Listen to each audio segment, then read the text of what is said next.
Leila Fourie is the CEO of the Johannesburg Stock Exchange. When I look at the economics at the moment, and look, everybody's got inflation, everybody's got rising interest rates. You had several increases in interest rates, including 0.5 percentage point, and there's more on the way. It's not good news.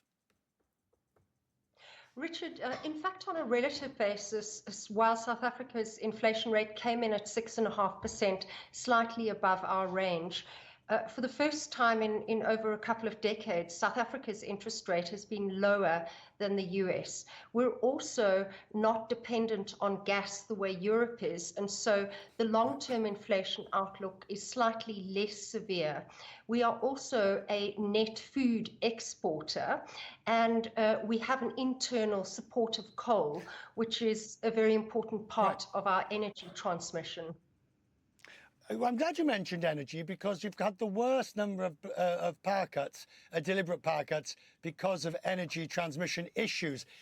Look, I realise you're not here to sort of to answer all the ills of South Africa, but how can you, as a stock exchange, portray a modern, thriving economy for inward investment when, frankly, the energy company can't even keep the lights on?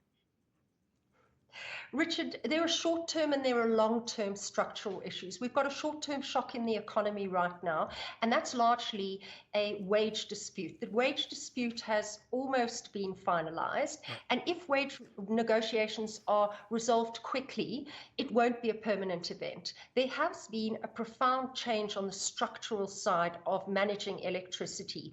The transmission organization is set to be unbundled into a separate legal entity. There have been a number of independent power producers which are allowed to produce more than 100 megawatts of electricity. And we've also seen Eskom signing 18 leases of spare land to independent power producers. So we have seen decisive action, and it's a long range vision, and it will take time, and we are beset by a short-term crisis. What's interesting is that as other parts of the world are also in trouble, there is, the beauty of South Africa is, despite all these problems, it remains an attractive investment opportunity. And we're seeing that in terms of the number, the funds and flows into South Africa, aren't we? Absolutely. We've seen a rebalancing of the index with Russia exiting, and with that, we've seen a fundamental flows effects.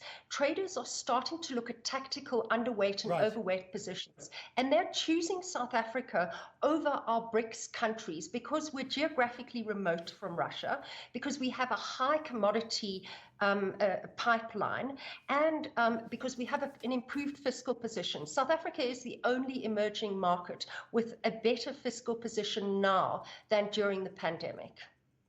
The BRICS. The BRICS, they're still around. Good to see you. Have a lovely weekend. Thank you. It is Questioning Business. Conservation.